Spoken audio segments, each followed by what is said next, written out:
Kickstarting today's session will be Dr. Armin Bauer, an international development economist and consultant.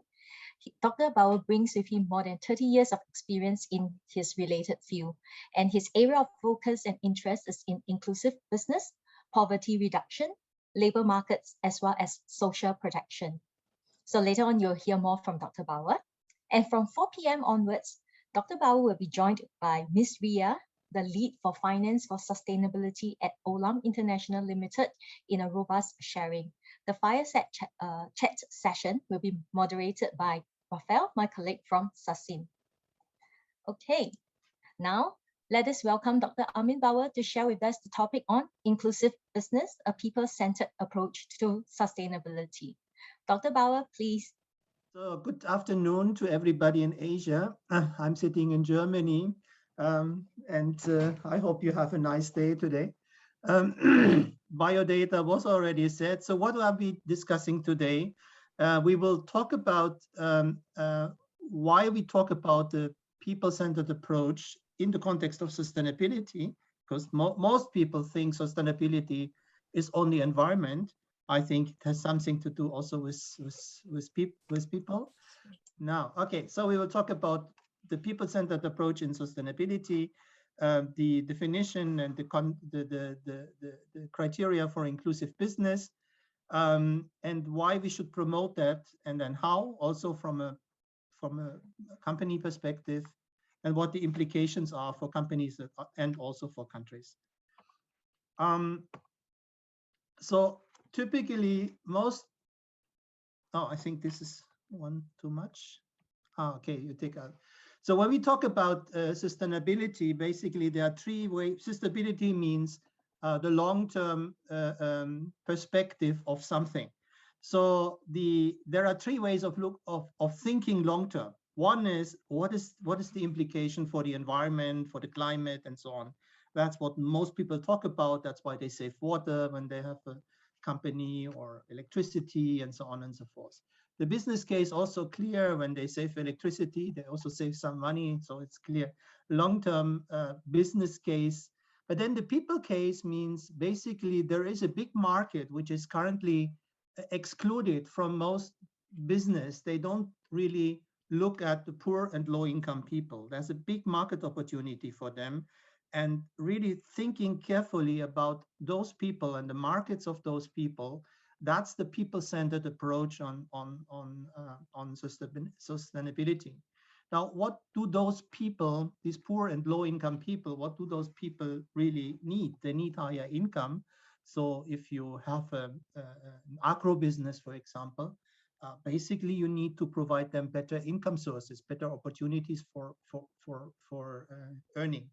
But also they need better living standards. So it would be very useful to create business that improve their access to health, access to education, water, whatever the living standard, housing, whatever the living standards determine. Normally, looking at the poor is a matter for governments. It's the government which has poverty reduction programs, but increasingly the private sector is doing that, not under a CSR approach, a corporate social responsibility approach, but under a business approach. Basically, they make business with the poor without exploiting them. So this is somehow what we are talking about. How can you make business with the poor without exploiting them? So this is the second one, it's the very important one. Okay, I leave that. I think that's easy. Impact investing is one of the areas where many people think that is useful. But again, if you really look at impact investing, most of the funds for impact investing actually go not to companies that do something for poor and low-income people, but they go to companies which either do something for the environment or which do something for middle-income people. Most of the startups, for example, the startup ideas are most of them are actually for middle-income people. The app, the app for traveling, for example, many many apps for traveling in the world. This is not something for poor, because poor people barely travel, barely. So the impact investing industry, there is a small part of the impact investing industry which is looking at these companies which provide solutions for the poor, but most of them are basically for middle income and for the environment. So what is inclusive business? Inclusive business are commercially viable core business lines. So it's core business. That means that is the business, and not something like CSR, which provide solutions. What type of solutions? Innovative and systemic solutions for the poor and low-income people.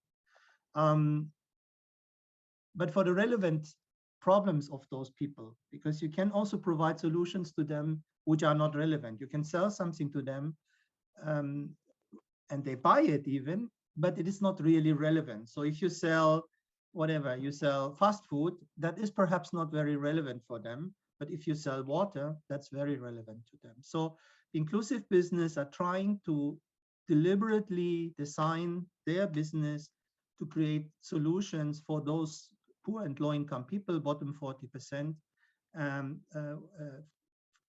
and address in a relevant way their problems. There are other definitions in the market, but they are very close to this one. Some emphasize the engagement of the poor, like inclusive business are companies which engage the poor as consumer and whatever, or suppliers. But you can engage in different ways. You can engage the poor as a supplier by exploiting them, by not paying well, or you can engage them as a supplier by paying very well or paying better than the market rate. So an inclusive business would be those companies which pay better than the market rate. So when you assess your company or any company, whether or not it is an inclusive business, you basically ask 4 key questions. So the first one is, what is the strategic intent of that company? Do they really want to address in a scaled up way and in a systemic way, in an innovative way, the problems of the poor, or do they want to address something else? Is that really the focus of the company? Apart from making money, because that's always the focus of the company. And then the second type of questions are, is it really a business, or is it a philanthropic enterprise or CSR activity? Is it really business? That means, does the company make money with it? Is it relevant for the poor? Yeah, so do they really address them? Is the product relevant for them? Does it really change something? Is it systemic? Is it relevant for the whole society? So that means mostly, is it big so that it can make a change in the society, or is it just a little thing somewhere in a village which is not much relevant? And the last question is it innovative? Because in order to work in the markets of the poor and make business relevantly in the market of the poor and make good return, these companies are mostly very, very innovative. And their innovation is particularly on business innovation side, not so much on the technology side. Yes, also technology, but the most impactful way of being innovative is really to design the business in a way that it addresses the risk of the company to work in the markets of the poor and the risk of the poor people to really work with that company. So companies which are good inclusive business are very, very innovative and transformative in the society. So this transformation is what it's all about. So inclusive this year is profit, and this is basically the social impact. So inclusive business is the transformation of these normal commercial companies into something which has larger social impact, or the transformation of social enterprise, CSR, philanthropic, NGO-driven philanthropic work into something which is more business. And this transformation actually is quite relevant for companies, but it's also very relevant for society and for governments. And that's why governments are highly interested in this type of industries, or becoming interested in this type of industries, and are starting to support them. And I will give a few examples today. There are in the literature basically 2 impact areas, 5 involvement types, and 3 forms of inclusive business. So the impact area is whether you create a solution for the poor through income or through living quality. That's very important to understand upfront. What does the company really want? Does it want to increase the income of the people, or does it want to increase or improve the living standard of the people? Very, very important to understand. Many companies are not very clear on what they want. Because if you want to increase, for example, the income of people, basically you have to pay better than the market rate. You cannot pay market rate, because if you pay market rate, you keep people poor. The market rate for the poor is the poverty line, basically. So you have to pay more than the market rate. Is there somebody noting the questions, if questions are coming? Yes, we are, Dr. Bauer. No. Okay, so if there is a question to this topic, just let me know. I can answer it straight away. So the second important thing a company has to understand is, how do I involve the poor? Do I involve them as a customer? Do I sell something to them? Or do I involve them as a supplier or distributor, retailer, or shareholder? Because if you do this one, if you involve them as a supplier, basically you increase their income, yeah, because you pay for that service which they have. And that means you have to think about, how can I increase the income above the market rate? If you involve them as a customer, if you sell something to them, your thinking has to be, how relevant is the product which I sell? How cheap is it? Is it affordable for the poor people? Is the delivery mechanism such that they can really get the product, or how do I reduce risk of the poor people as a customer or a supplier? So I would say about 60% of all inclusive business companies in the world are involving the poor as supplier, as customer, and about 40% as a supplier, distributor, retailer, even laborer or shareholder. Laborer is something most companies, it's very difficult to engage poor people as laborer and pay better than the market rate. So, but some companies can do that. And then we have 3 forms of inclusive business. Maybe it's not so important for you to remember. One is the inclusive business model. The other one is the activity, and then the initiatives. It's basically the size of a company. So a model is a larger inclusive business line, and initiative is a smaller inclusive business line. Inclusive business activity is a commercially viable CSR work, which is upscaled for becoming a model. So these are the 3 types of inclusive business in the literature. So how many companies are here in this area? Very, very few. But I think that's the wrong question. The right question would be, what is the impact of those companies? And I give you maybe one figure. In Cambodia, we just did a small assessment of about 120 companies. We found about 20 inclusive business companies. And these 20 inclusive business companies have a revenue of about $180 million. No, yeah, $180 million, and serve about 600,000 people. And if you look at the growth which they do, and the projections of growth in 2025, the 180 million will be 360 million. So it's more than double. And the impact, the social impact, will be 3.5 million. So the question is not how many companies are actually doing that, but the question is, how effectful are they doing? Are they solving problems of the poor and low-income people? So most companies are, of course, here. Yeah, either there are the larger companies, the multinationals, or the informal sector. That's all here. Informal sector pays market rate, basically keeps the people poor, employs them, but keeps them poor. Now here is something different. So there are a few features of inclusive business which are perhaps important. So the first one is, many people think, how can you work in the market of the poor and make money? Either I have to exploit the poor to make money, or I just help them and then I don't make money. But inclusive business is basically both. There is no trade-off between the commercial return and the social impact. And in fact, most inclusive business companies in the world are actually highly profitable. And there was even a study from the IFC, the World Bank's private sector arm, on their investments in such type of companies. And they found that they are more profitable than the normal companies they invest in.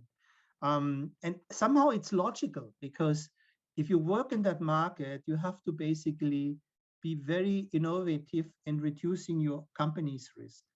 And the consequence of that is no trade-off. There is no trade-off of that.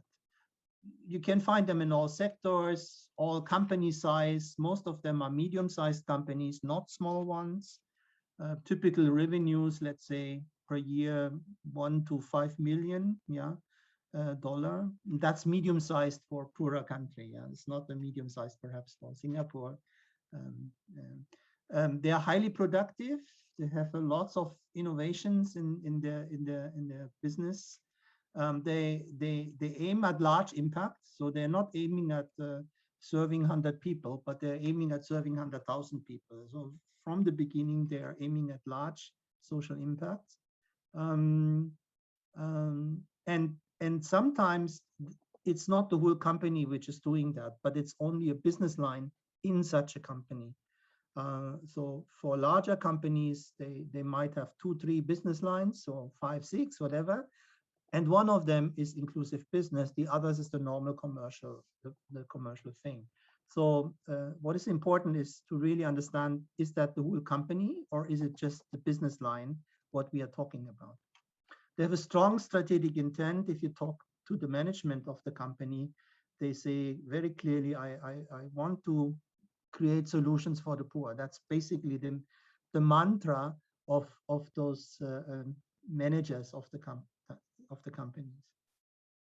So they have, I said already, strong bottom line return. They like to be recognized. So that is perhaps something very interesting, that these companies, because they do something for the poor, the owners of the company really want to be recognized as doing something good for the poor. So this recognition is a very important driver for the CEOs of those companies to work. Explore new markets. That's what if you go that route, you can explore new markets. You can explore innovations. Most of them use innovations. New funding opportunities, because there are specific funds or impact investors which are targeting such type of companies. And it's easier to get money from an impact investor if you have an inclusive business than from a bank. Banks are relatively traditional still. They lower the risk. They have a very conscious attitude towards risk, and turn the risk into a business opportunity. And they see them, of course, see those risks not as a cost, but as an opportunity to make money. I can give you examples on that, if you like. Maybe it's no examples here. Okay, but I can give you an example. In Manila, there is a huge water company which is called Manila Water. Manila in the Philippines, huge company called Manila Water. It's one business line of a big conglomeration of the Ayala Corporation, which is probably the second biggest company in the country. So they started a water business in 1999, and to serve the slums of Manila, not the rich area of Manila, but the slums of Manila. And when they did that, they faced lots of trouble. So just to give you one trouble was they had to collect the money because poor people don't have computers to transfer the monthly water fees. So they had to collect the money for the water fees, and so they hired women to go around and collect the water fees. Now they found that these women all left after half a year, and the reason was very simple, because if you collect only 100 pesos per month, so let's say $2 or even less than that, then of course you cannot make money, and the poor people cannot survive with $2 per person per month. So that was real trouble for their business, because if you cannot collect the money, then you have no business. It's very simple. Now they thought about 2 or 3 years how to solve that problem. And basically what they did at the end, they said, we have to employ those women not only as collector of our money, of our water fees, but we have to employ them in a different way so that they stay with us. Very simple answer, actually. Yeah, but it took them some years to find that answer. And what they did, they created a microfinance bank for the urban poor, which is called Banco, big bank meanwhile, and employed the women as loan officers in that bank. And in the contract, they said, but you have to go also and collect the water fees. So the reason to collect the water fees was basically, the reason for the bank was the water fee. But at the end of the day, you had a big bank has meanwhile, I don't know, 10 million clients. And the people basically had sufficient income to make a good living, and they stayed.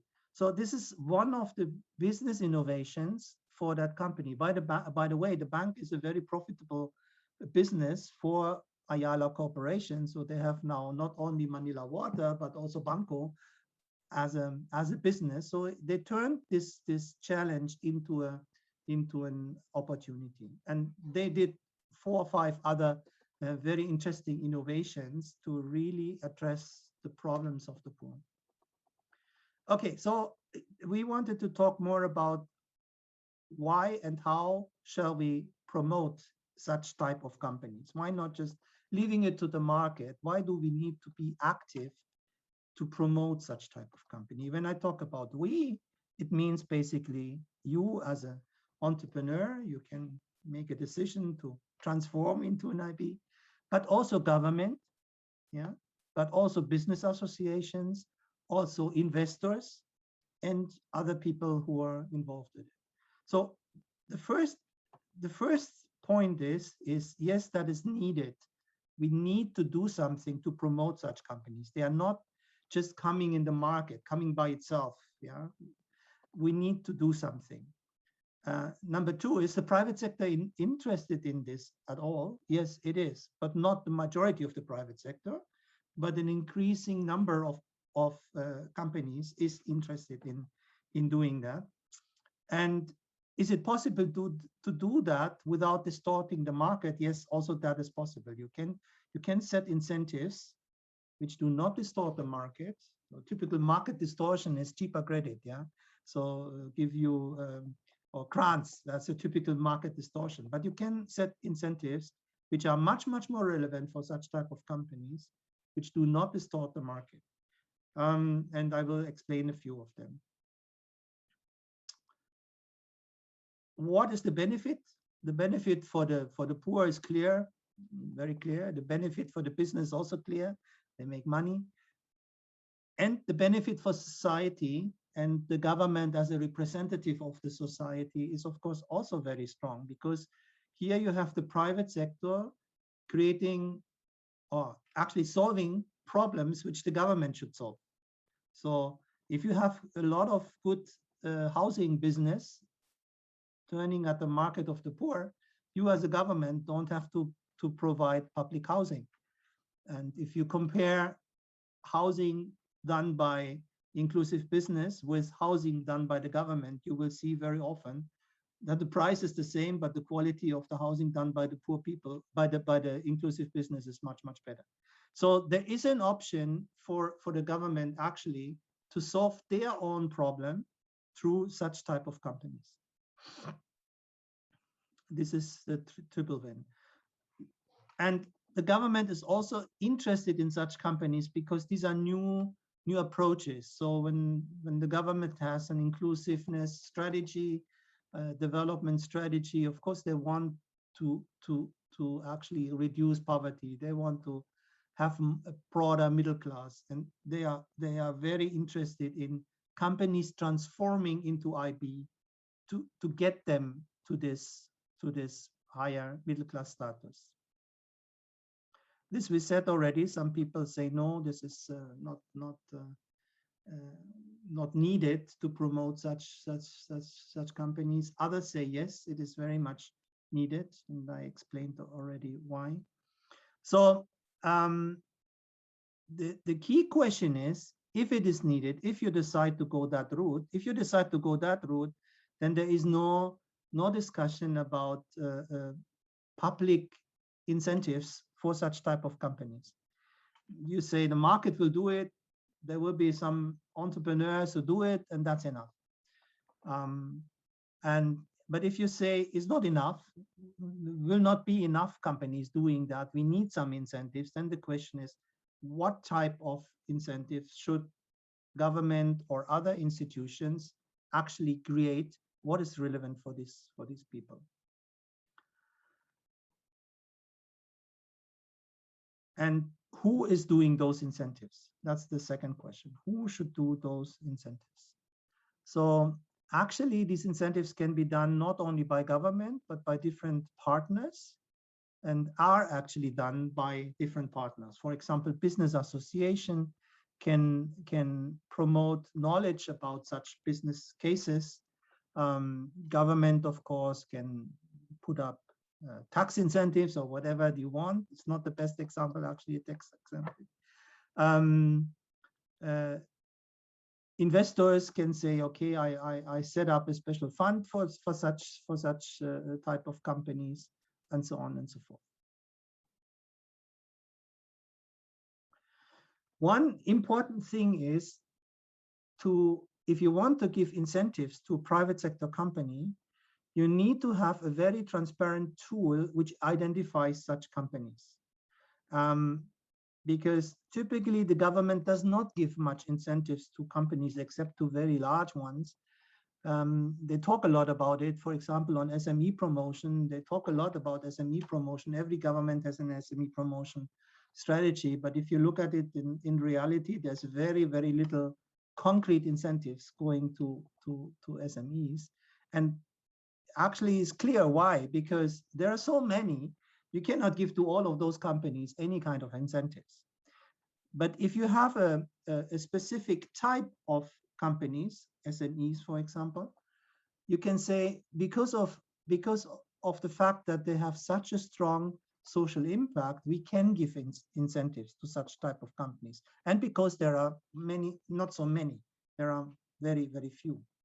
So some countries developed a tool for assessing, are you an inclusive business or are you not? And this is an accreditation tool. So they, for example, Cambodia has established an accreditation system. Philippines has such a system. Vietnam, Malaysia, Myanmar, they're all talking about such a system. This is basically a composite rating tool where you ask different questions. Is it commercial? Is it social? Is it innovative? You basically give some weight to those questions, to those criteria, and then you rate them. What is the company actually doing? And then you have a scoring at the end, and you say every company which is above a scoring of whatever, minimum 3.1, is an inclusive business, and those companies which are below are not inclusive business. So you have a very transparent system to identify such type of companies across sectors and across company sizes. Yeah, because these criteria are, of course, sector specific, are also size specific. So the reach of a small company, the reach of people, how many people do I sell to in a small company is of course much smaller than in a larger company. So you have to basically adjust those criteria to benchmarks based on criteria, based on sector and based on company size. So this is the rating system. This is the rating system used for Cambodia. Very similar rating system was introduced in Vietnam and Malaysia. And the principles of doing the rating are also very, very interesting. So they are not rating the whole company, but they're rating the IB business line. It's very important because you may have company very big, but a very small business line. So you cannot give incentives to the whole company. You give it only to the small business line.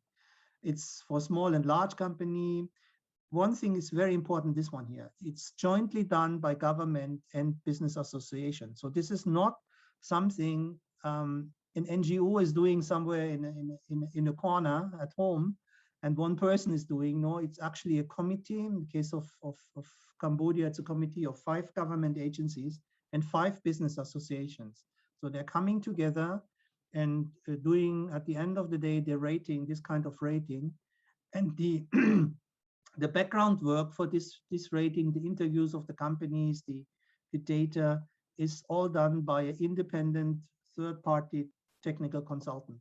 So it's very transparent. It's not I feel that you are an IB and I like you actually. That's why I give you now an accreditation and that's why you get whatever tax incentives or whatever the incentives are.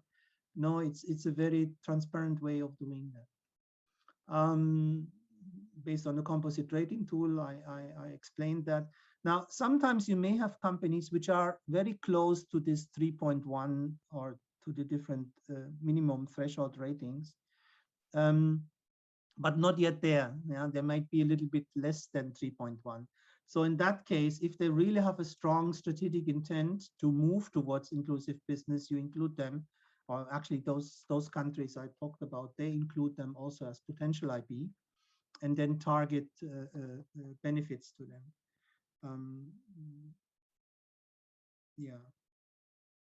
And there is an award ceremony on those companies which are accredited. So in the case of Cambodia, the Inclusive Business Award, the first rating was done last week, and the award will be given in, I think, in mid of October. I give you an example of one project in China where this inclusive business tool was introduced and used. Actually, that was a public sector loan from the Asian Development Bank to China, or to the province of Shanxi in China. And the loan was about 120 or $100 million for agro business. And basically, it was decided after many discussions, it was decided to turn this normal agro business loan, so money for any company in agro business, into something which is more inclusive business relevant. So what we did, we analyzed the proposed companies proposed by the government. They proposed 40 companies. We used this rating tool. And we found at the end of the day, 20 companies which are relatively good, we would say. And out of those 20 companies, 11 or 12, which actually have inclusive business lines. So we then designed a mechanism to support those companies in 2 different ways. So the normal companies, the 8 companies which are, or 9 companies which were not inclusive business, they got the credit line and so on and so forth, and the other ones also, but the other ones got something more. So for example, while the interest rate of the credit line was I think 6% for the normal business, it was only 5% for the inclusive business. While the company had to repay this loan which was given to them within normally 6 years, the inclusive business companies got 8 years, while the normal companies had 1 year grace period for where they didn't have to pay anything, the inclusive business had 2-year grace. While we left the normal business the way they are, in the case of the inclusive business, we provided technical assistance or business coaching basically for those companies to improve their social impact and to improve their business case, and that was given free. So the project was basically that we targeted those smaller inclusive business lines with different incentives. Yeah. And it was quite interesting that some companies said, I don't care about that. I just want to do my normal business, basically exploiting the farmers. And other companies said, oh, I'm very interested in that, not because of the incentives, but anyway, I'm interested in doing something for society. And if you have any good ideas how we can change, we are very, very happy to take that on board. And so it was very interesting to see this, because you really could see how company transformed. And maybe one example, there was one company which was exporting scallions to Germany, basically. In Germany, they have a market of about 95% of all the scallion markets in Germany come from that one company. The frozen scallions, yeah, so the frozen stuff.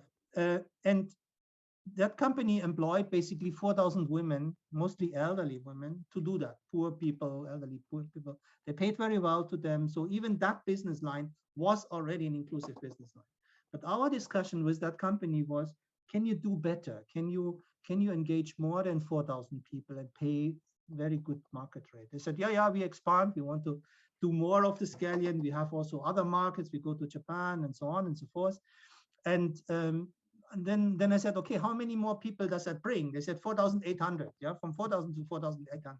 And then I looked at the CEO of that company. I had 3 days discussion with that guy.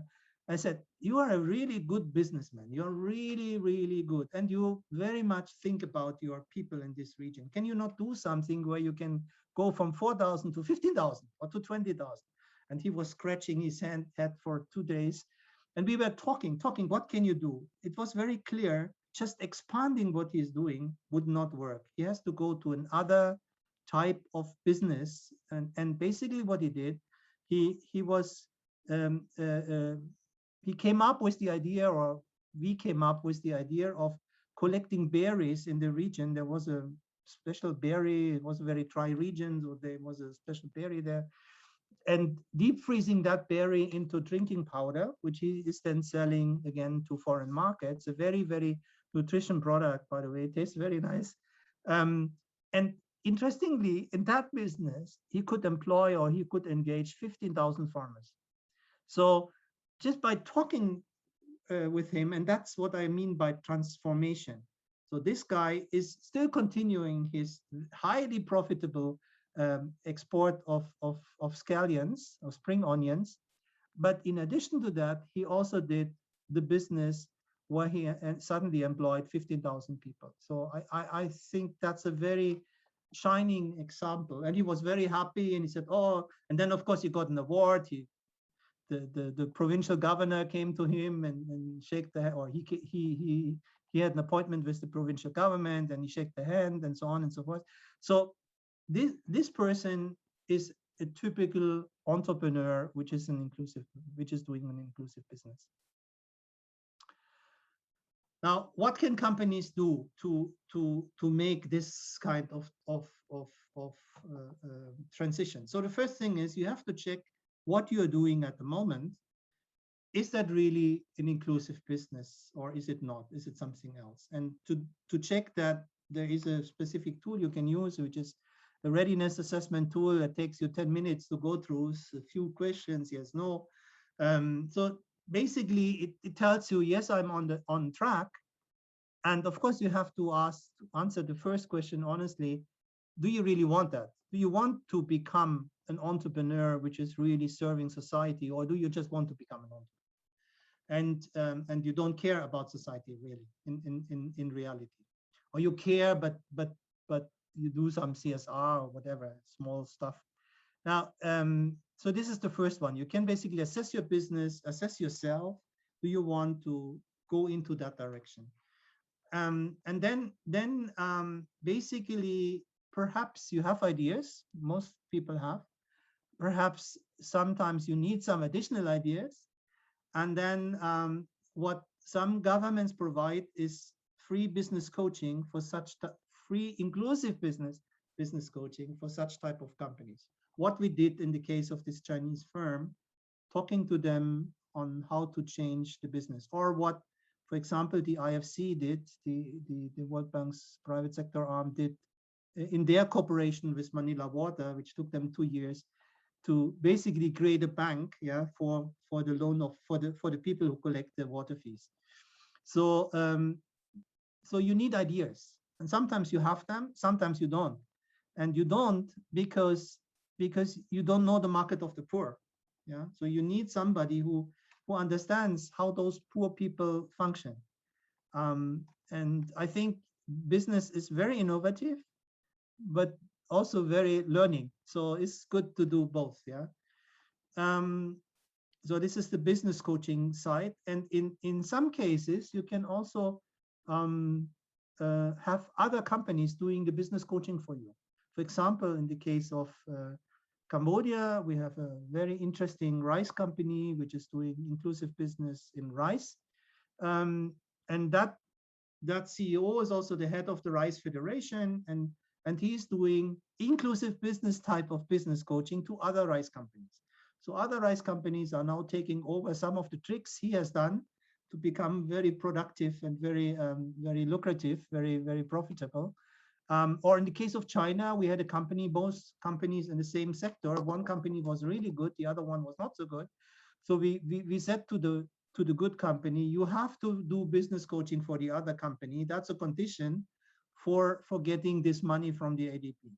So, and the company did, and there was a very strong partnership, and the company did not take over the other company, but basically helped them. So it was very so this is actually business coaching, a very important incentive for companies to go that route. And the last point I think is very important also. You can join or help creating a movement to go this kind of inclusive business. So when many actors in the market or in the country are talking about this, it's much easier for a company to also become like that. And you can join, for example, in Cambodia, there is already such kind of movement where many government agencies, business associations are basically talking about their seminars and so on and so forth. So you can somehow join such movement in some countries. This is the readiness assessment, basically asking a few key questions. Do you directly engage the poor, and how do you do that? Is what you do relevant for them, yeah, or is it just not relevant? How do you want to achieve impact through income or through living standard? Do you have a very strong, deliberate, strategic intent to help them? Yeah, do you really want that, or is it just something you talk about but you don't really want? Is whatever you do business, or is it NGO or philanthropy, or is it really a business case? Do you want to have solutions? Is it systemic? So these are the type of questions which are basically being asked, and then you can already see, yes, I fit or I don't fit. And you can see there's no question about size of company. It doesn't really matter whether you are a smaller company or a larger company. There's also no question about sector, because the needs of the poor are everywhere. So that can be housing, health, whatever. So, okay, this was a short presentation on inclusive business. I could tell you that some countries are already implementing a strategy on this, and also have created incentives for companies to do that. Maybe you have questions. Hi, thanks, Dr. Bauer, for the interesting session. Yes, there are actually some questions, but perhaps we could put it down later, where after the fireside chat together with Ria, we will then consolidate everything from there. there are some interesting questions coming in resulting from your presentation. You want to answer them, some of them now or later? Shall we do it later together with after the fireside chat session? Okay, right. So I write them down then. Yes, surely we will pass it to you shortly. So thank you so much for this insightful sharing. We have definitely learned a lot. Personally, I think the takeaway for me from your session is really about the opportunity of IB for businesses, and IB is certainly part of business core and aim at providing solutions that would help uplift a lesser privileged person. And I think the most important thing that we are all taking away from your session is about paying market rate is in fact keeping the people at the poverty line. Paying above the market rate is then the right thing to do to bring them up and lift everyone to the better living standard. Thank you so much, Dr. Bauer, once again. Okay, now we would like to invite Ms. Ria, the lead for finance for sustainability at Olam International Limited, to join in the fireside chat session. Ria brings with her a decade of experience in the areas of sustainability strategy, multi-capital accounting methodologies, impact assessment, and many other things. So, Ria, yeah, okay, yes, Ria is online. Hi. Hi everyone. All right. Good afternoon. Good afternoon, Ria. Okay, this session will be facilitated by Rafael from Sasin SEC. I will now hand over to Rafael to open the session. Rafael, thank you. Thank you very much. Yeah, thank you also, Dr. Bauer, for this very insightful and very understandable presentation of the inclusive business topic. Yeah, I personally was able to catch some things which I will definitely use later on in the professional capacity. And I also saw that Ria mentioned in the chat that she found some interesting bits and pieces as well. So why don't we start like this, just to give Dr. Bauer a short break, and let me ask you a couple of questions, Ria, about your work, because I think it's a very logical and very innovative approach to integrating sustainability in actual core business considerations and practices. And I would like to invite the audience already to use the Q&A feature. It is the easiest way for us to capture and collect your questions. So if you have any questions, please feel free to share them with us in the Q&A feature. We will address them. And we are, yeah, I would say we're going to start with the session of the panel. Welcome, Ria. Thank you very much for your time and insights in advance. Thank you, Rafael. Pleasure to be here with everyone. So yeah, let's start with a little bit of giving us, maybe you could give us a little bit of insight on your journey towards developing an integrated impact statement and the formation of finance for sustainability at Olam, and what it entailed. Yeah, sure. I'll start with that. But first, I really want to thank you, Dr. Bauer, with the really insightful presentation on inclusive business. I think I personally believe there's no other way. It's just inclusive business that needs to be there for the long-term value generation for any company of any size. And also, I don't know whether a quick introduction of Olam was provided to everyone. So just to share quickly, Olam is a leading food and agri business operating in more than 60 countries, and it's listed in SGX. And I'm myself based in Singapore as well. So here I would just like to, like the question of Rafael, would like to just explain it very quickly. So I lead the finance for sustainability team. So this is a very unique team. It's within the finance function because we need to really look into all these non-financial capitals, which even Dr. Bauer's presentation really touched upon. So it's not just about financial performance being good in your financial capital itself, but to be a really inclusive business, we really need to look at the other non-financial capitals, which as per the IIRC Integrated Reporting Council, many of you would be aware of it. So there's like natural capital, social capital, human capital, and other non-financial capitals, and they all need to work together to really look into your true value, what a company is creating. So what I do at Finance for Sustainability is look at everything which basically marries finance and sustainability. And where the role of non-financial capitals come is, as whenever we do things on inclusive business, on social capital, we do so much with our, since we work with more than 5 million farmers worldwide. So the projects which we do with them, projects which we do for the environment, for the natural capital conservation, what is the value associated with it? So that's where the finance angle comes, that now we need to really account for these non-financial capitals the same way like we have P&L, the income statement and balance sheet for financial capital. We really need to look into whatever we are doing in the non-financial front. And I don't like calling it non-financial. It should not reduce the, the importance given to natural capital, social capital. And especially everyone, I would like to say, like for a, I would say a company, agri company, like an agriculture, food commodity companies, the dependency on natural capital and social capital is so high that we cannot really go forward without really looking at these capitals and associated aspects, which I would like to dwell upon later, maybe in this panel discussion. But happy to know more questions and keep this interactive. Great, thank you so much. Maybe expand a little bit on how the initiative was created, what led to the approach thinking, because just to take a leap of faith and making it something tangible related to finance, I think is a very big achievement by itself. Right. So nowadays, the concept of ESG, environmental, social, and governance, it's like top of the mind for investors, financiers, our customers, and the customers being, since we are more B2B, so Mondelez, Nestle, Unilever, all the big customers, these things are like very important.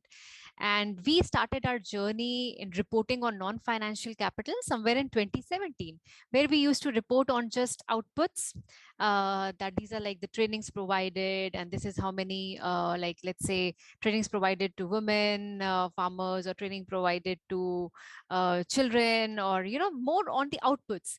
But in 2018 we realized that we need to go a bit beyond outputs. So like just to explain how anything works is like you need to know what are you doing, what are your activities, and then comes the outputs, and then the outcomes, and then the impact journey.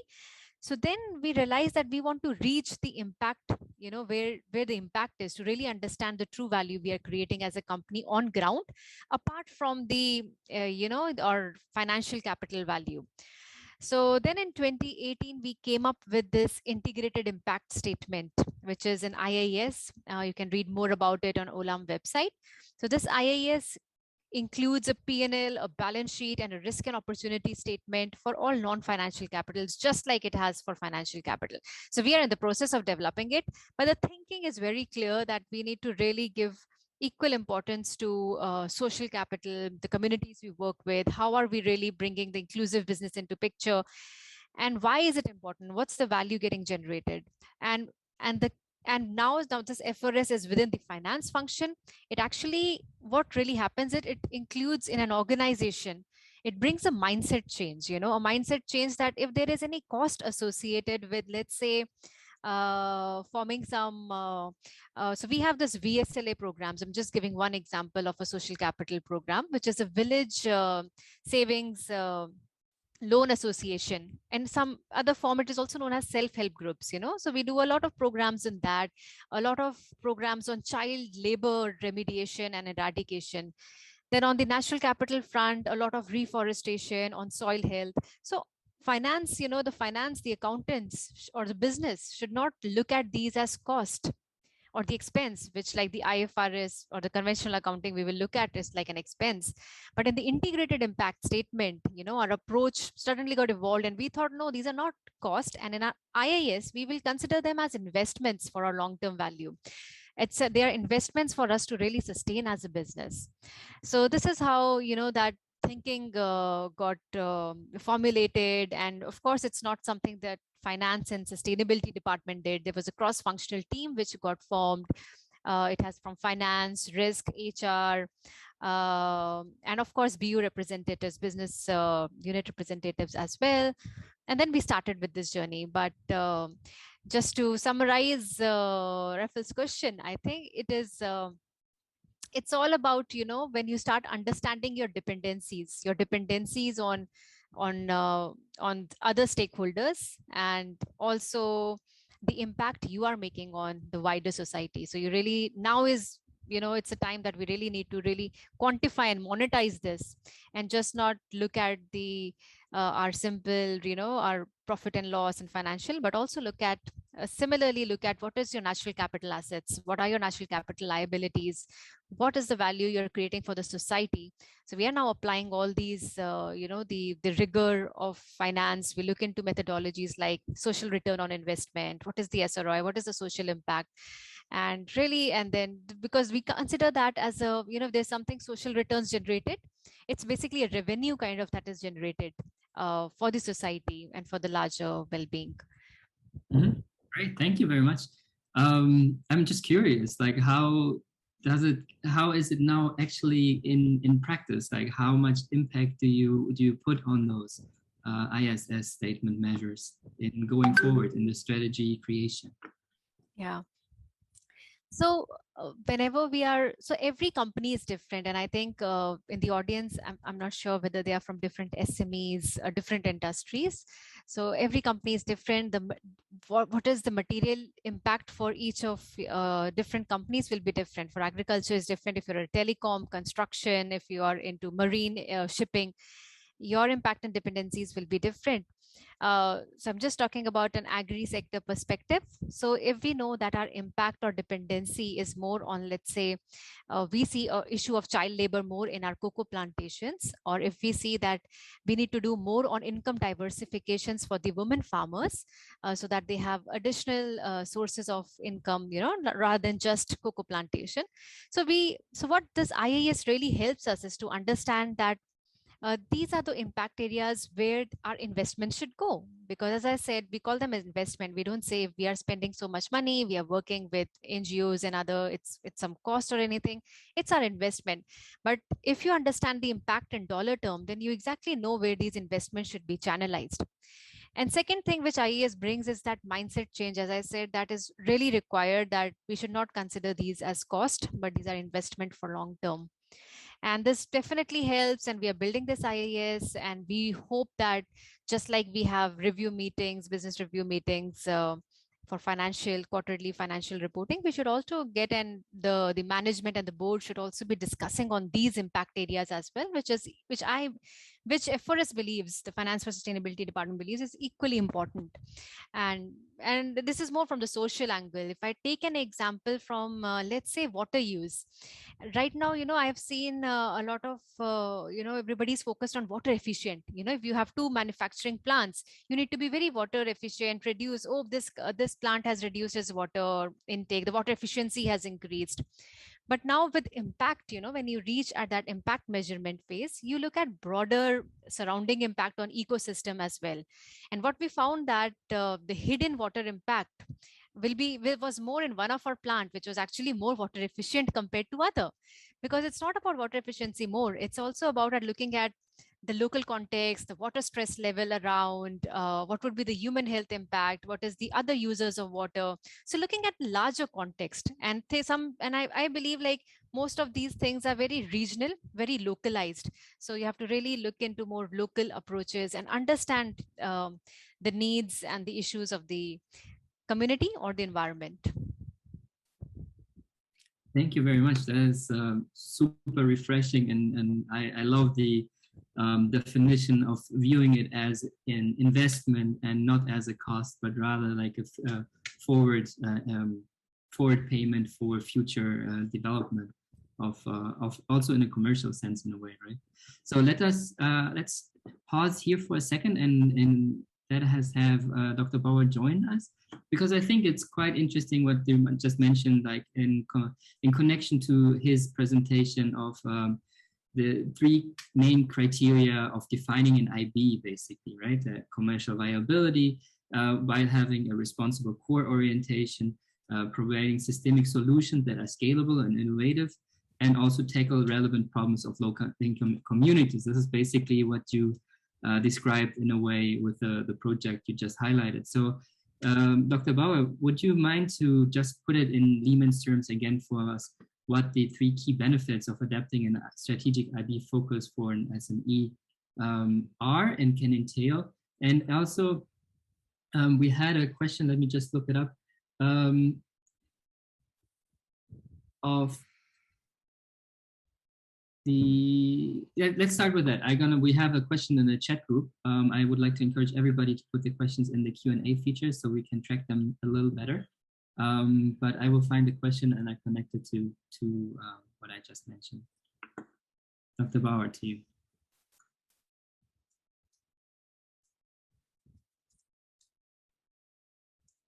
I think you have to. Now you can hear me. Okay. The answer, thanks. The answer to your question has different levels. So the benefit for an SME is one side, but the benefit for society, as Ria said, is another side. And the interesting thing in the case of Olam is they take the benefit for society as part of benefit for the company. So this is a very interesting logic. Actually, it's not only Olam which is doing that. There is also something similar done by a French company, a very famous French company, and so on, bigger companies. But coming back to the questions on what does it bring for companies, for SMEs, or even for larger companies.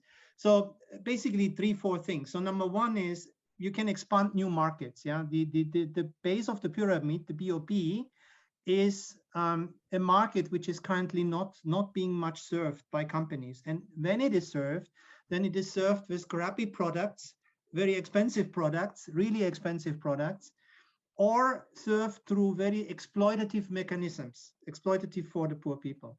So to come up with something which is serving that market with a non-exploitative way is a new opportunity for companies to engage in. Yeah, so you can invent, you can have things to do that. It's also something which is very appealing, particularly to young entrepreneurs. So in every country I'm working with, it's the Young Entrepreneurs Association, which is the first one jumping on that topic. Why is that so? Because young people are normally typically very innovative, want to do things in a different way. They criticize the world, yeah, and that's fantastic. And some of them, not all of them, some of them are also socially oriented. Most of them are not really social oriented. They want to do a new world, but then they basically are more tech freaks. So they go into startups, and these are all technical solutions. And if you look carefully, most of these technical solutions are for the middle class, not for the poor. And then you can start a discussion with those young people, with those talented people, say, use your talent for something else. Use your talent for the people, for the poor people, because that's the future of your society. And if you really want to be sustainable in the long run, if you want to create a company which has market even in 20 years, you have to go at the market of the BOP. Now, there was one question on what is actually this BOP. Basically, it's the bottom 40%. I think Mr. Wim Songran asked that question. It's the bottom 40% income groups in the country. And this is, of course, different in Singapore than in Cambodia. Yeah.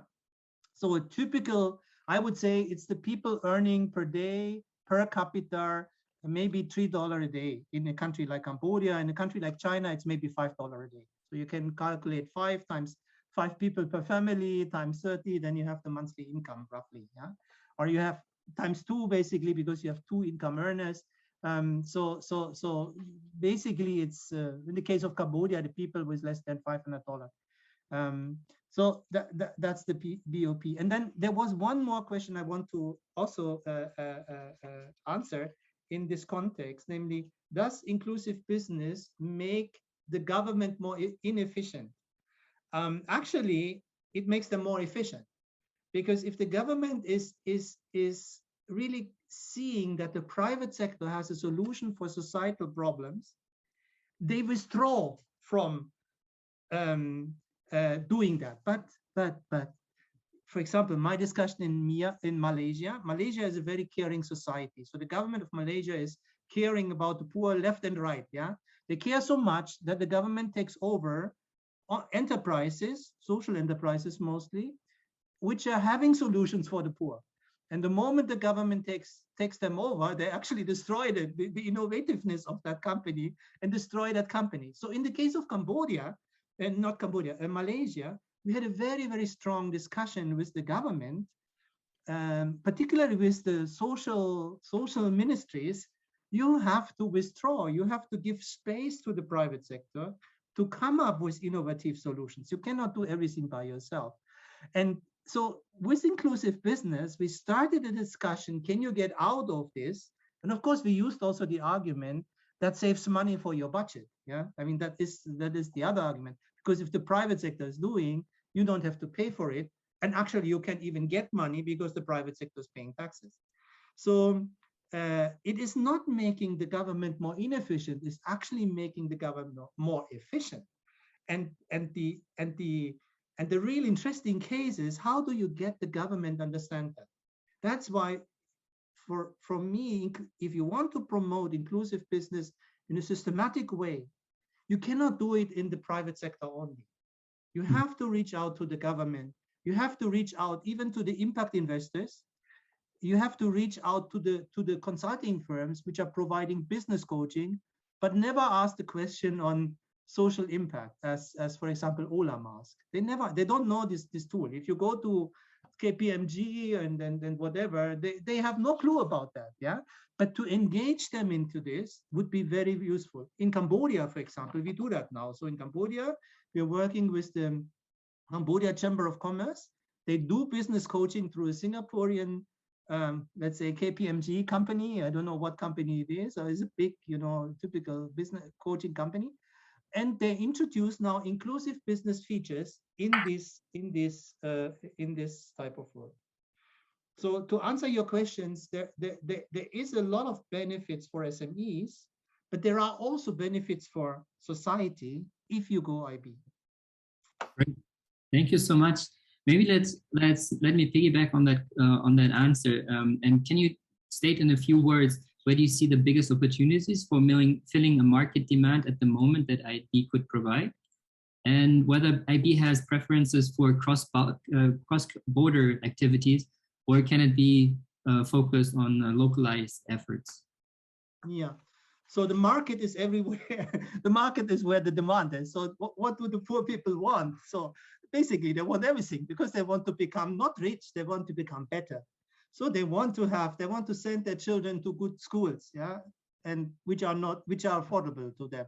They want to go to a health station nearby, which is useful, not a crappy health station where you don't get the service or where the doctors are not there. So they want to have a good job where they earn a lot, yeah. So the market opportunities are big everywhere, and the best sectors probably are agro-business in most developing countries, housing, a little bit of education, but mostly vocational training, not the traditional education. Health services is a big issue. Insurance is becoming a big issue now everywhere. So the market is everywhere. Is it an export mechanism? Actually not. Most inclusive business deal with the people in their own country. Yeah, but some deal with the people in their own country by exporting, so in a very smart way. For example, Ambu Rice in Cambodia, to give you another example, this rice company, somebody asked about the rice company, is the biggest rice exporter of Cambodia. Yeah, they're exporting to Europe, for example, organic rice. Yeah, because the rice is expensive. In Cambodia, the rice would not be eaten by the normal people. So they sell high quality organic rice in Europe. They make a big price. And because they make a big price, they have a big margin also for the company. It's a very profitable company. They can pay 40% more than the market rate. They pay to their farmers 30% better than the other rice company. Yeah, and to keep the farmers working with them, they started a lot of innovations. Yeah, very interesting innovations. You want to have one innovation of that company, very, very interesting. So they understood, this company understands that poor people, even if they have a secure market by selling to Ambu Rice and selling for a good price, poor people have problems in getting money from microfinance institutions or from banks. Farmers have problems in getting money from banks. Why is that so? Because different reasons. They have little land, the banks don't care, and so on. So what this company did in a very, very smart way, they said, we don't want to become a bank. We don't give the poor people now a loan. Yeah. And then we have thousands of people to collect that money. That is not our business. We are not a bank. But what they did, they went to all the microfinance, to some key microfinance institutions in Cambodia, some of the 60, and made a deal with them saying that all my farmers who borrow money from you, I guarantee them. And what was the consequence of this company's guarantee to the microfinance institutions? The farmers got credit 2-3% less than the normal rate, the normal interest rate, and the most important one, and that was something this Ambo basically introduced. He said, if I guarantee, then you give them cheaper credit, and that's what the microfinance did. But the other thing, what they did, they said, if I guarantee, then you don't ask for collateral. You don't take their harvest, yeah, at the end of the year as a collateral, as your harvest, as your bank harvest, because this is a big trouble for farmers. Farmers don't want to give collaterals, and I think it's also a very exploitative way of securing the risk of a bank. So the Ambo said, no collateral, because you have my guarantee. Yeah, you don't need the collateral. You have a guarantee from me. And then I asked the CEO of that company, isn't that a bad business for you? He said, no. My farmers, they all pay. They all pay. I've never had any default. Yeah, so interesting, huh? His farmers all pay. And then I asked him, but why are you doing that? He said, he smiling, saying, not because I'm a good person, but I want to bind those farmers to my company. I want to be sure that they're not selling their rice to somebody else. Yeah. So a very smart way, he was starting thinking about the problems of the poor, and he ended up with something which makes money for himself. That's inclusive business. Amazing. Yeah, it's very amazing. I think, like you mentioned, in the agri-tech business, there are a number of innovations coming. In Thailand, we have one company called Recalled. The founding team is, most of them are MIT grads, and they use satellite data imaging to predict and forecast harvests. So they created also an online shop that they provide farmers with those microcredits in form of seed, for example, and they can hedge the risk by having an algorithm which analyzes the imagery.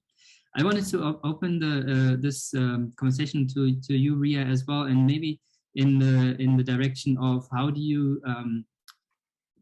you find opportunities like that? I think this is something maybe for our audience who is listening, if they have a business, an SME or something, and they're not quite sure if they're IB, but just taking that as an opportunity to grow their company or grow different business branches, and how to localize or how to find business opportunity, actually. Yeah, sure. First, I think I would just listening to this, it just reminded me of the book I read, I think long time back, 8-9 years back, The Fortune Lies at the Bottom of the Pyramid by C.K. Prahlad. So I think this entire concept, of microfinance and inclusive business, and so just reminded me of that book. It's an amazing book. I think most of us might have already read it. Inclusive business, I would say for Olam, it comes easy because we are so dependent on the community, the farmers. We need to make sure there is no child labor. We need to ensure that there is enough income diversification. The farmers get not just the bare minimum, they should get living income. So living income is again one, I would not say it's a hot topic or something, but it's a non-negotiable. I would say that nowadays just getting minimum wage level is not really sufficient for everyone. So as a responsible companies, we need to see that it's a living wage or living income is being paid, which caters to different needs of the community. The social capital, the way we define social capital is based on the relationships which we forge and nurture with the communities, and it's very important. And so it comes easy. But I think for the other SMEs, the very key thing which you need to really understand is where are you making those impacts? So understand your impact drivers. Where are those impacts? It can be environmental. Inclusive business is not just about society. It can also be about environment. Environment is the biggest pillar as well. It can also be about the employees. So a larger stakeholder, look at where your impacts are. Where are the positive impacts? Do stakeholder engagements. There's something which you can start yourself.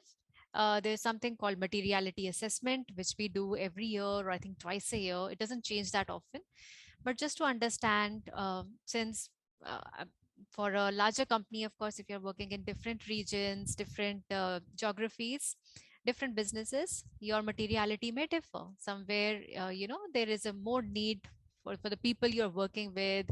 The employees are more interested in other things, and somewhere, maybe the issues of let's say the water, sanitation and hygiene is more important. In some of the regions which we are working, let's say in Ghana and Cote d'Ivoire, education is very important, because if you have the right education for the children, because it's all about how you're eradicating one problem. So just understand the problems of your wider stakeholders. So if child labor example is a problem, then why does that exist? Because farmers need extra help on the field. How can you really help the farmers? Give them those right trainings, good agriculture practice trainings, give them the right resources, tell them the better ways of ensuring optimum fertilizer use or the right ways of irrigation. And also at the same time, for the children, give them the right awareness, the sensitization and training, why education is important, why they should spend their time, when they're like 5 years to 14 years, whatever the child definition is in different jurisdictions. I would just suggest the way I think Olam has done. I think it's really successful for us. And what I've seen as a consultant before joining Olam was also what I recommended was different SMEs, especially in Singapore, in India, in Myanmar, Indonesia, to really look at where your materiality assessment is. What are your material impacts? What are the material issues? Because you cannot have impact on each and everything on all stakeholders. So conduct that materiality assessment, do stakeholder consultations, and start one by one, pick up those things which are important. And at the same time, I think what's really important is the metrics and data. Be coming now from a finance perspective, what's important is to have those data. So the tool which even Dr. Bauer showed you, it will not be really meaningful until and unless companies have those right data to really support whatever they are feeding in that tool. So understanding the baseline, what activities you're doing, what change you intend to do, and then the right metrics and everything, this is what will lead you. So I think if anybody would from the audience also would like to take up a case of their own organization SME, I'm sure we would be happy to really discuss that as an example. But right now, if you don't have an example, all I can say broadly, generally, kind of a thing, it's all about really understanding the needs of your wider stakeholders, having the right metrics, processes, and reporting, and data quality, very important nowadays. Yeah. Thank you so much, Ria. Maybe I just had an idea. Maybe would you be able to introduce a little bit the 6 principles or 6 non-financial capitals? And I'm going to share the graphic from your website. Sure. Just because I think for many people, this is a new systematic thinking approach, which might be good to share.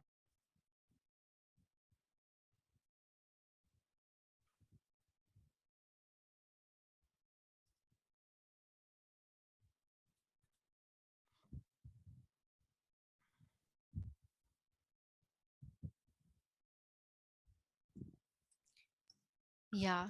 So below you see that link, finance and sustainability. That's an emerging thing. And I think nowadays stakeholders are really interested in understanding what is the link. Because we talked about impact investing, we talked about ESG investing. There are different debt instruments coming up, transition bonds, green bonds, social bonds, everywhere, everybody is interested in that data and whether you have that right data, the rigor attached to it. So that's the link. But I think what Rafael, I think, wants to really understand and would like me to explain is more about these non-financial capitals. So very briefly, the financial capital, these are the investments we make, the assets we build, and the value we derive from our shareholders. And financial capital is all about, the plants and machineries, the capital which you have. And generally, companies are very much interested in just increasing their bottom line from a financial capital point of view. As I said, the social capital is now, but we are now looking into the other capitals as well, because we think our financial capital is very much dependent on our social capital, natural capital, and other non-financial capitals. Social capital, as I defined, is the relationship which we forge and nurture with our suppliers. By suppliers, I mean the farmers, because where we don't have our own plantations, we actually purchase rice or cocoa or coffee, cotton, and other agri-commodities from these suppliers, which are outgrowers or farmers. And we really need to ensure that the social capital, the fabric, is very strong. Not because that they keep giving us their produce, but also for our sustenance, their sustenance, and for that inclusive business which we just spoke about. Then the human capital, very important human capital. And I think human capital accounting is also gaining a lot of momentum, and that's more about to do with your employees in your manufacturing facilities or in your plants. Are you paying the right living wage? Is the health and safety concerns really taken care about? Then how engaged your stakeholders are. So really valuing your employee engagement things, valuing everything. So why you have to value for all these capitals apart from financial capital, which I think since ages we are valuing and coming up with P&L, but the other capitals are also important because we need to show the importance of the things which we are doing under HR, employee engagement initiatives. So much money is spent in employee engagements.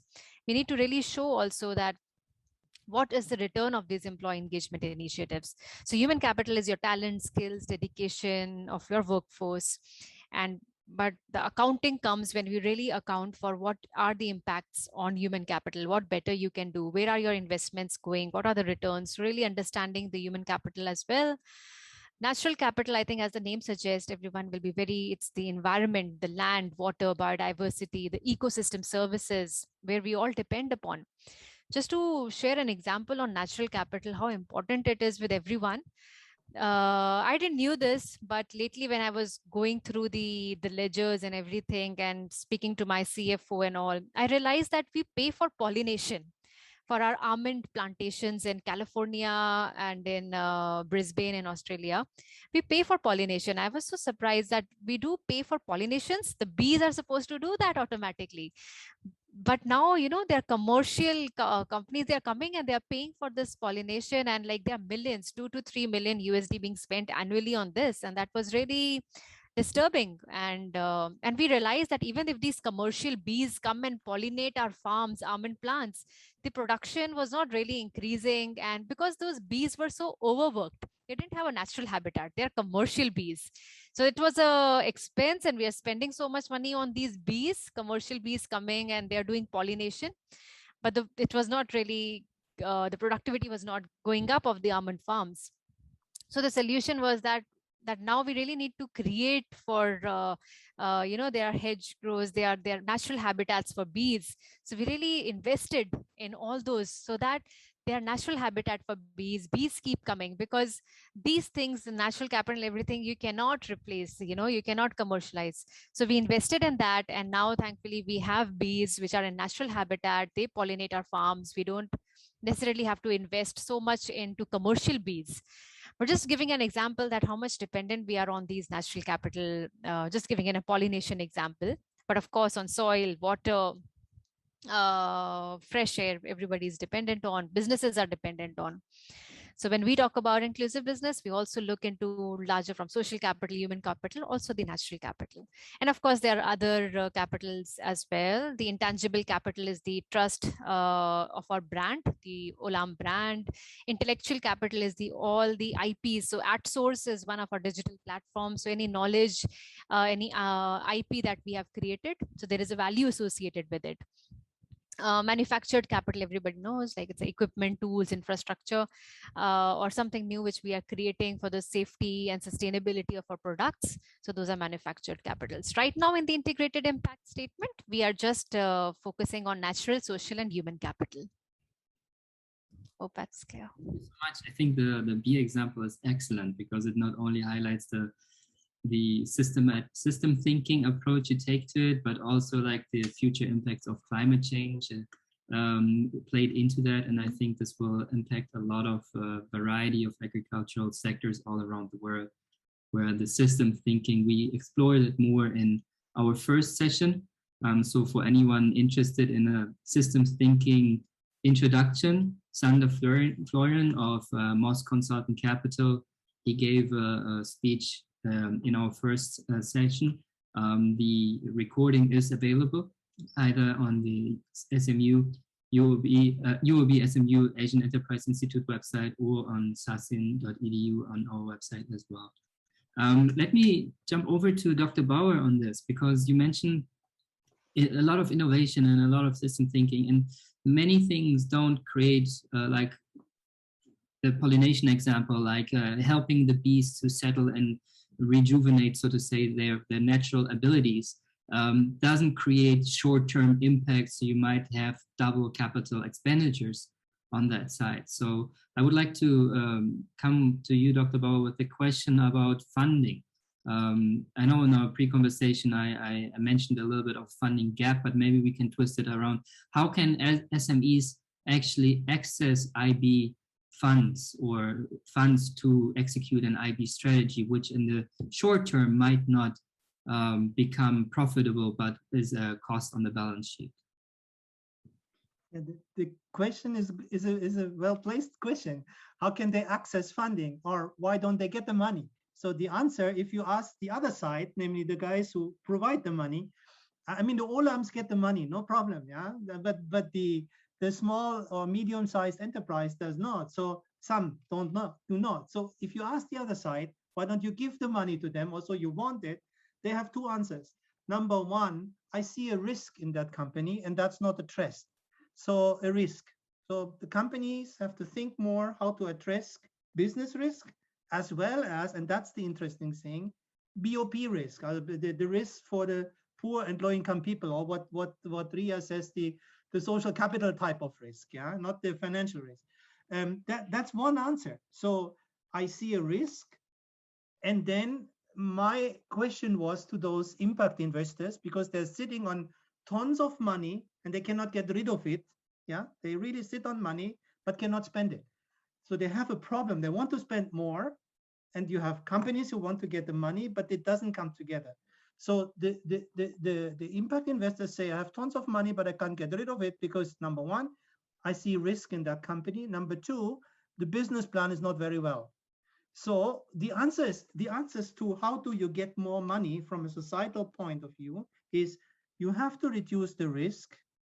And we have proposed a funding mechanisms which doesn't go to the companies, but goes to those impact investors, which is reducing the risk. So it's not a guarantee, it's something more innovative, yeah. But and we are trying to establish something like that, financed by the government, yeah. So in Cambodia, we are trying to establish a risk reduction facility for impact investors, which is financed by the Cambodian government, by the Ministry of Finance. And Ministry of Finance gets a loan from World Bank or Asian Development Bank or French Development Bank, whatever. Yeah. So we are at the moment in discussion with them, and we try to establish something very similar for the Mekong region, for 4 countries in the Mekong region. And basically it's an idea where the government is investing 10% of the investment of the impact investor. So the impact investor has still 90% of the risk, but with government being there, they can actually unleash the money which they wanted to spend and say, okay, I take 10% risks, that's okay, is somehow covered. And that money which the government invests is a loan, but if the company doesn't really bring the commercial return, but the social return they have to bring, it doesn't bring the commercial return, then that loan is converted into a grant. Yeah. So for the impact investor, if they get the money back, it's fine. They can pay the loan back to the government. If they don't get the money, if there's really a risk and the risk is a default, then basically it's not loss of money for them. So that's the idea.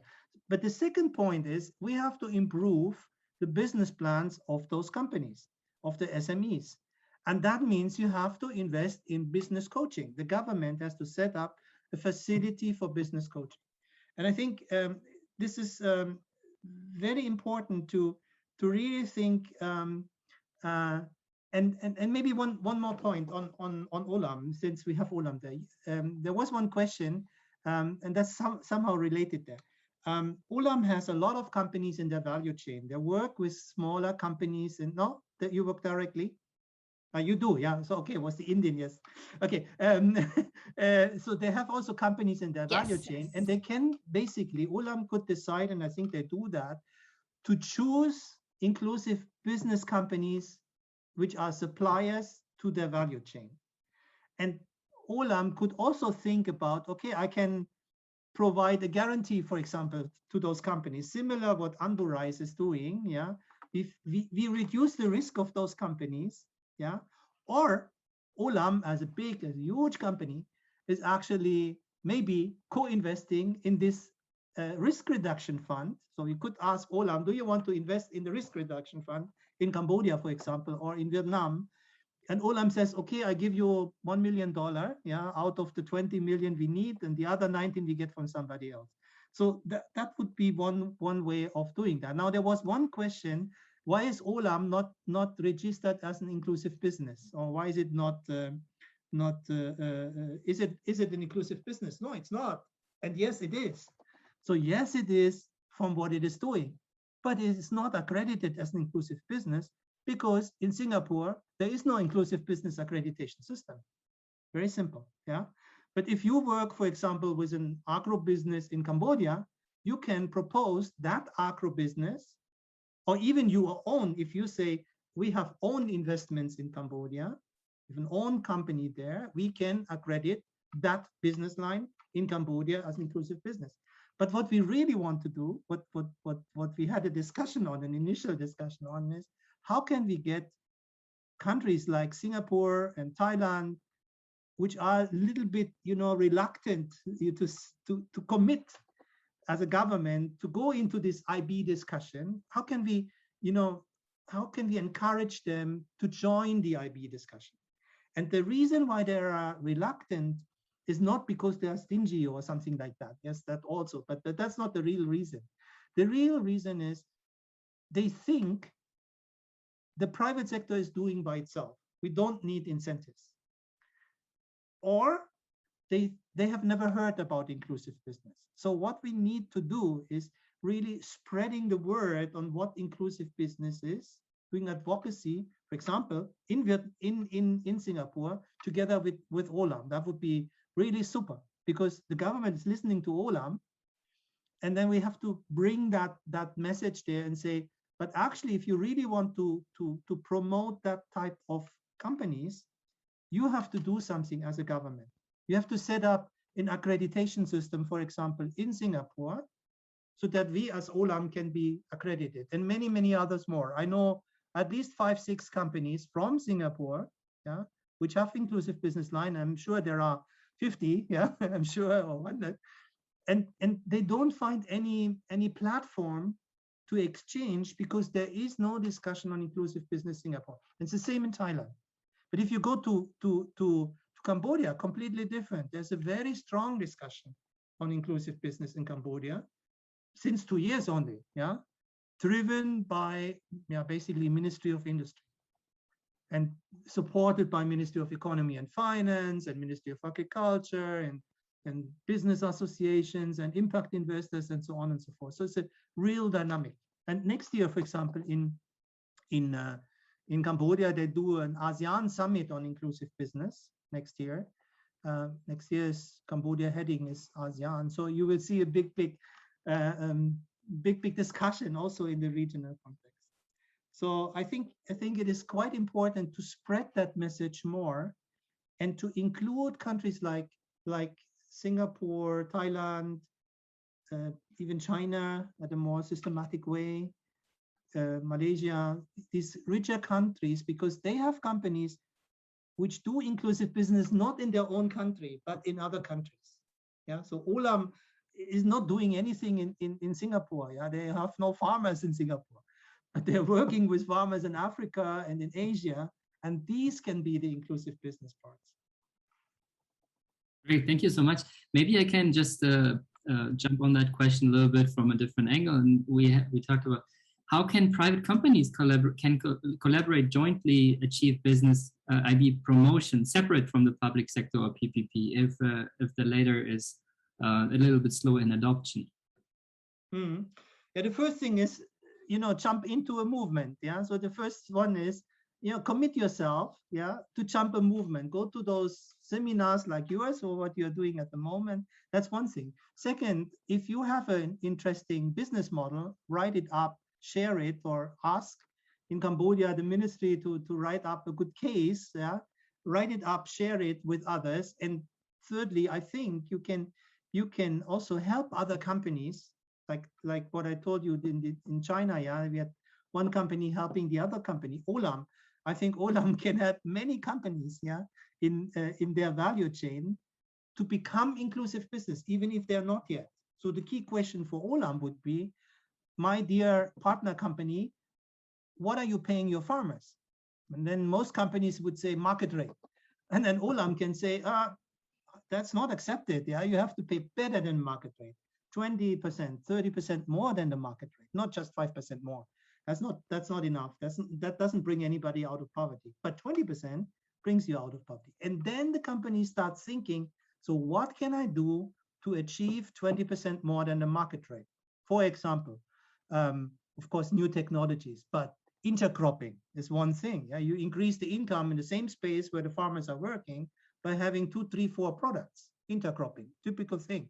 Helps also the rice, for example, intercropping with, I know a company from Thailand, which is doing rice, and they have chicken, which are running in the rice fields, organic rice, and shit there, and that's the manure. So they have 2 companies, a chicken company and a rice company. So works together very well. That's intercropping. It is a funny example, but it is intercropping. And or in the Philippines, a cacao company, very famous cacao company, working with the coconut farmers, because cacao needs shade. So they plant the cacao tree under the coconut tree, and now they see, you cannot make enough money. So they also encouraged those farmers to do different vegetable under the cacao tree, but they suggested what the vegetable should be because as a manure for the cacao tree. So it was very interesting. And that way, for example, the farmers have now much, much more income than just 30% more. They have 40, 50% more. So one has to be innovative, going beyond the product, because if you are a product, then you do some small technological innovations, but actually the real innovations are in the business innovations, in the type you do the business. And that's where companies like Olam, for example, is quite strong. Thank you so much. I have one more question for Ria, and then I would say we have 2 audience questions to close out the question round. So for Ria, like from your or Olam's business perspective, where do you see necessary steps from a regulatory or business community standpoint to broadly establish a numerical link between business operations and sustainability, or in relationship to what Dr. Bauer just said, to IB? Yeah, so there are plethora of like frameworks and standards and all that coming up. And sometimes it confuses companies also. So like it started with GRI, SASP, then integrated reporting. I don't know, there's so many, TCFD, and we try to, we do integrated reporting and try to really fulfill all the requirements, but that's coming up. But I've seen now there are a lot of governments who are also picking up and mandating some of these, like TCFD, Task Force of Climate Related Financial Disclosures. So that talks about that what could be in different climate scenarios, what can be the potential physical risks and transition risks of climate. And that includes risk to our, productivity, different deals. Like if, let's say in a 1.5 degree scenario, temperature increases by this much, so the rice production might, differentiate. The palm oil would, how it is. So for different commodities, what could be the risk? Physical risk as well of different physical events happening, unprecedented events happening, and that might be different. Every region, there are different physical issues that can crop up. So yeah, so there are companies who are mandating these things, but not like fully for everyone. So I know like New Zealand, Australia, I think Japan, they are like mandating TCFD for some financial institutions to also look at this. In Singapore, I think right now it's the GRI reporting is something which is mandatory, sustainability reporting for all listed companies only. Inclusive business, I'm not sure. In Singapore, I don't think so. There's certification or anything about it. But I think it's more advanced. What we see, like we have our the team which I work very closely with, CRNS. They are actually based out of London, and I think more I see progress on inclusive business or such regulations or such rules and regulations more in EU, in European Union, and I think uh, which I think APAC region has to now really need to catch up with, and these are some important areas. But personally, I think when even like things on like green bonds, transition bonds, it's it's a bit fluffy, but things are getting more standardized. More, if I see what's happening in EU, there is a green bond, there is a taxonomy, everything coming up, very clear standardization. But I think a lot needs to be done. First, setting up that there needs to be a larger focus on sustainability reporting, data, metrics, and you need to report on these things apart from your financial reporting. So once I think this needs to be started, but whether there will be a market and some government impetus on things like impact investing, ESG investing, I think it's much needed, but I still don't see at this side. But I think there's a lot of happening somewhere in EU and UK. We see a lot of such traction happening, and the government's doing things quite fast. Great, thank you. Yeah, I think you nailed it, caught the nail on the head with your comment about the multifold methodologies out there from SRI, GRE, and all the above. And it's quite an interesting field to observe for the future and actually see how they are being implemented. Thus, I'm even more thankful for seeing Olam's initiative for Finance for Sustainability to have such an integrated part in the company considerations. Let's head over to the audience questions. We have two, one for you, Dr. Bauer, and one for you, Ria. Let's start with Dr. Bauer's one, which is from Tia, and she asked, Tia asked, what do you think the future looks like for IB in conflict-affected countries such as Afghanistan or Myanmar? Well, I think at the moment, forget about Afghanistan. There is no the future. There will be a future in Afghanistan also, but I think every private sector needs a stable political environment, and I think in Afghanistan that's not there at the moment, so it would be difficult. People will somehow survive or not survive, but I don't think there will be any Olam going to Afghanistan at the moment. Yeah, so Myanmar is different. I think Myanmar is more interesting. So there you have, of course, a problem with the military. But in many places, actually, this can be not really a problem. Yeah, in many places are stable. And I would like to give you one example of a company, actually a Singaporean company, which did an agro business in Myanmar, in a conflict area a few years ago. And because Myanmar was always discussed as a problematic country because of the Rohingya issue, some countries in Europe basically put Myanmar on a blacklist. Yeah. So, and then suddenly that company was working with a huge chain in Europe, with Edeka chain in Europe. So suddenly this marketing chains also put Myanmar on a blacklist. And the consequence of that, putting them on a blacklist, also you had that company actually working with people not doing anything on the Rohingya issue, paying very well prices, actually integrating Rohingyas even in their business line, that they did that, yeah, and paying very well to them.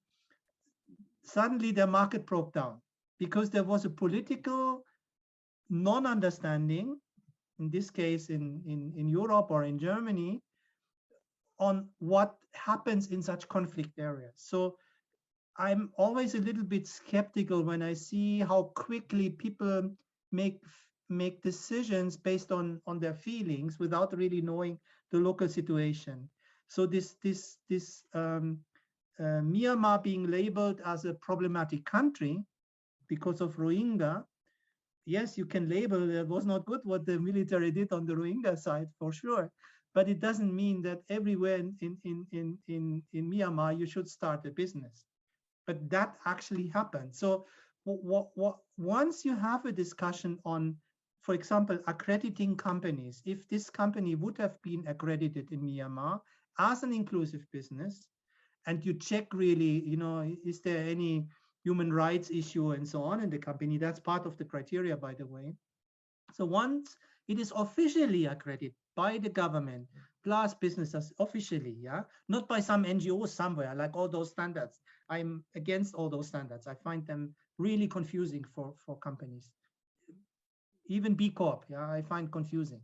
So, but an official system where the government says, no, this company is really a clean company, a good company. It's very difficult then for a market chain in Germany to say, no, we are not sourcing from that company, yeah, once it is officially accredited. That's why I like to have the accreditation system, and in a transparent way, and a public system, a government system, or a government plus private sector driven system doing that, not an NGO thing, not something you have to pay for like B Corp. Yeah, you have to pay a lot of money. That's good, that's all good, but I think that doesn't really bring the change. The change would be brought by an accreditation system in many countries, done actually by government and business associations. Thank you very much. So Ria, the question is about Olam. Why would Olam request their channels to pay more, 20 or 30%, to incur more cost? What does Olam get in return? What's the motivation? I think this is in regard to Dr. Bauer's market rate comment earlier. Sure. I would say, you know, when we are dependent on farmers, you know, who are producing, and especially some, so they are outgrowers, some like they are our suppliers, we need to give them living income, you know, and why we need to give them living income, which is much more than the required, you know, level market price or wage. This is for our own sustenance. It makes business sense. It's a win-win case, you know, and we have seen a lot of migration happening. People are not finding farming as a prosperous business and as an occupation. And why? Because see how it is, you know, cocoa farmers, poor cocoa farmers, and see the chocolates getting sold at such high price. It's more of an ethical issue, but more than ethical, I will just say it makes more business sense, because we don't want our farmers to really migrate to outside farms, to cities, and I don't know where not, and start looking at the future generation looking at farming as, you know, not a prosperous business. And we want, and farming is great, and I think this is something why we are paying not just to our farmers, but also if we are in our own plantation. And I think it's a very good case study which FORS published in our annual report on the living wages. So living wages is that we paid in our workers in our own plantations, and this is for our pepper plantations in Vietnam. We don't pay them what is the minimum living, the minimum requirement wage. We give them living wage, and living wage is something which is defined by Living Wage Coalition, which actually looks into a lot of areas for education, for your household, for shelter, for food, for children and everything. This is what is required to be paid. And we don't look that as an expense, or it is something which is now what will we get in return? What will we get in return is, if we are paying everyone living wage, they are eating well, they are living a prosperous, a well-being life. There's a less downtime, there is less people falling sick, our productivity increases. So you will find that correlation between all these things, and there is a financial linkage to all what we have seen and what we are trying to really test and bring a number to, that if you are paying people a good living wage, there is an impact on their health, which is a health utility of income. Very great concept. I think that's like, if you're paying, there is a living wage. At living wage, everybody is getting the right amount of money that they can take care of their well-being expense. So there is a health utility of income associated with it. And if there is a health associated with income, right, with wages, that means the more healthier we are, the farmers are, or the workers who work in our plantations, the better they are in their productivity. The less sick leaves, or the productivity increases, the downtime reduces, the productivity increases. So it is all interconnected. And secondly, what I said initially was that we don't want farmers to look at this as something which is not viable for their future generation. So this is something and we are dependent on farmers. We are dependent on them to, we are a 31-year-old company, 31-year-old company. We want for the next 60 years also these farmers and their future generations to be there with us. So it's all about relationship, and it makes business sense. Can I just add one on the business sense? Actually, the business sense is on the one side, we pay fair prices, who decides what is fair? But we pay fair prices. We want to have this health thing. We want that they are healthy and so on and so forth. But I think the key question to Mr. Chuchit is, I think, Chuchit Chang, is, I think the key answer is that Olam has to make sure that the productivity of themselves or of the farmers is increasing, because only if you have a high productivity, for example through intercropping or better products or higher value of the product, only if you have a high productivity you can basically share that productivity gain through income to the farmers. So that's why inclusive business companies actually think, how can I improve the productivity of what I'm doing, the productivity of the farmers? So they think, and when you talk to an agro-business, most agro-business say, I give the farmer some training. That's not the productivity increase, yeah? But for example, productivity increase is for Ambu rice to say, I guarantee the access to finance. That's productivity increase, yeah? So when companies tell me I'm training, all companies are training, yeah, I'm saying that's not enough. What else are you doing, yeah? Or some other companies say, I have introduced an app for something, then that's not enough. That doesn't increase the productivity in a way that the farmers can get higher money. But when they start saying, oh, I have introduced intercropping, I've introduced another product, I'm processing the product into something else, and I'm selling that product into higher value markets, I get higher income, and I don't put all that income to me. Or when they say, I kick out the trader, yeah, that's a typical thing. The trader gets about 30% of the value of the product. So companies are kicking out the trader, and then they share this 30% between the company and the farmers. Farmer already have 15% more. So that's why this direct working with farmers, like Olam, what they are doing, is important. But if you source something from a trader, you can be sure the trader is exploiting the farmer. And so the question is, what innovations does the company have consciously to improve productivity of production? Yeah, and that is much more than technology. This is mainly business thinking, and that's why business schools like Sasin and so on are, in my view, very important. Yeah, or the Singapore University, they could do business coaching for IB type of business coaching for companies. They could say, okay, let us specialize a little bit more. And we can do that not only in training courses or in student courses like this, what you do now, that sensibilization, but actually going into case by case cooperation with companies doing some business coaching for such companies in the case of inclusive business, and of course getting also paid by the companies or by somebody, maybe not by the company, but by a fund, a public fund, yeah, because you do a social value. And I think that's what we need to get at. We need to get the government to understand that they should invest or set aside some money for the Sasins and the SMU, the Singapore Management University, to do inclusive business type of business coaching. And they should say only for those companies which are real inclusive business. So they need the kind of accreditation system, because otherwise you do that for any company, and then at the end of the day, you do it for the mainstream company, which can actually pay for that, yeah, or which is exploiting the farmer.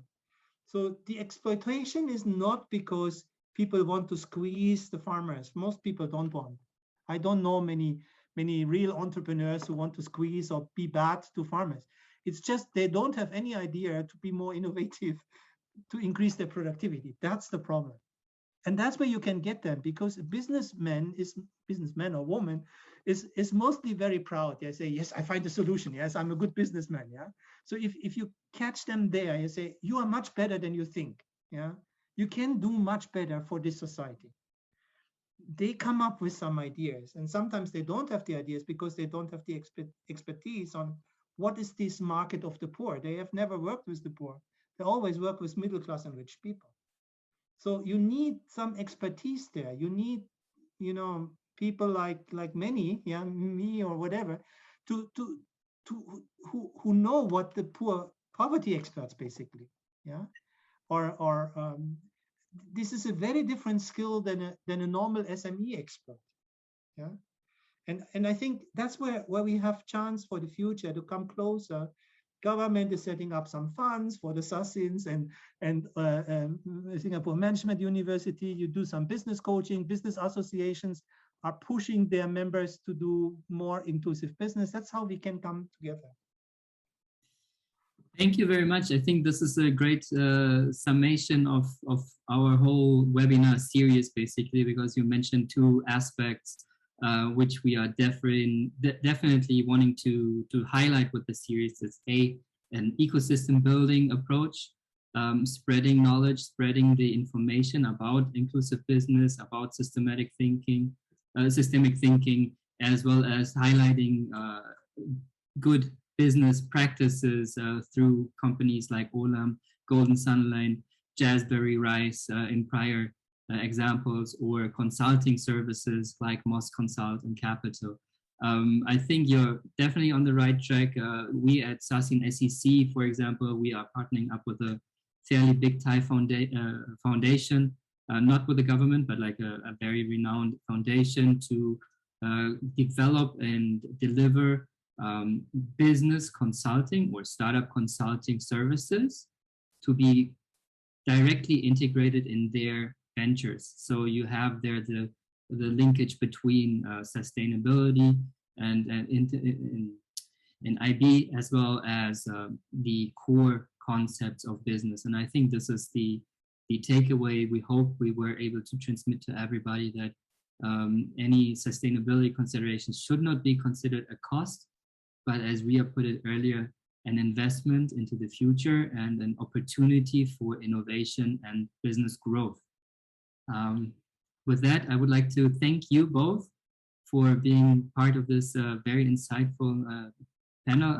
I feel blessed to have been the moderator of that.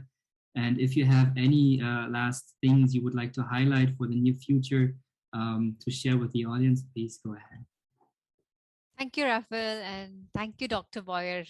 I really enjoyed this session, and I hope everybody enjoyed equally. Yeah, join the movement. That's my message. Join the movement. Yes. Great. Dr. Bauer, maybe you want to highlight, you mentioned before, like the we, that you're creating something for a structure for impact investing in Cambodia. Who is the we, and what can we expect timeline? So just to keep an eye open for future lessons learned and examples. Yeah.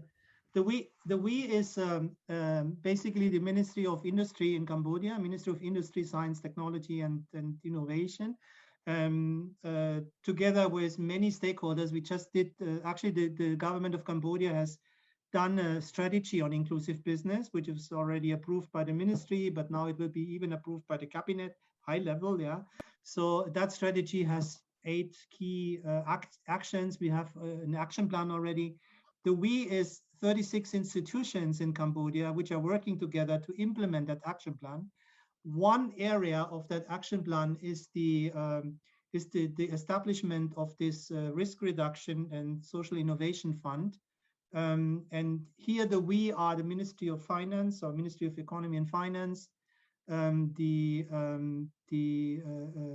Ministry of Industry, of course, and we have discussions with some impact investors as well as with development partners like the French Development Bank or European Commission, maybe Australia, to basically finance that. Yeah, so we hope that the government is basically taking a public sector loan from, for example, the AFD, French Development Bank, and then finance this investment, which would reduce risk of impact investors. And by doing that, we hope that we can basically channel more money into the market. That's one of the things we do there, but we also have a business coaching facility. And maybe on the business coaching for Sasin, I really like what you are doing there to work on a business coaching tool. We are actually at the moment developing such a tool in Cambodia. And if you like, you can join the discussion. So then you can, use whatever we have and then adapt it to what you need. So we are very much inviting you. Cambodia is a very open society. We are very much inviting you to join our discussion, Sasin, as well as Singapore University. It would be very nice. Thank you so much. Welcome back, Vera. I would like to hand over to you to give the closing remarks. Thank you so much, Rafael, Dr. Bauer and Ria. It's really insightful and interesting. And Dr. Bauer, I will definitely take you out on that offer. I will take this offline together with you on the tools. Yeah. All right. Thank you so much, everyone, for staying tuned with us for the past 2 hours. I think time flies because it's so interesting. We didn't even realize that it is already 5 p.m. Thank you so much for staying through. And as mentioned during the start of the session, today is the 3rd of a 4-part series that we are doing. We have the final session coming your way. And in this session, we have invited industry practitioners, business owners, basically, to come together to share their insights and thoughts through a robust and candid discussion just like this. So do keep a lookout for the various registration details coming through your emails.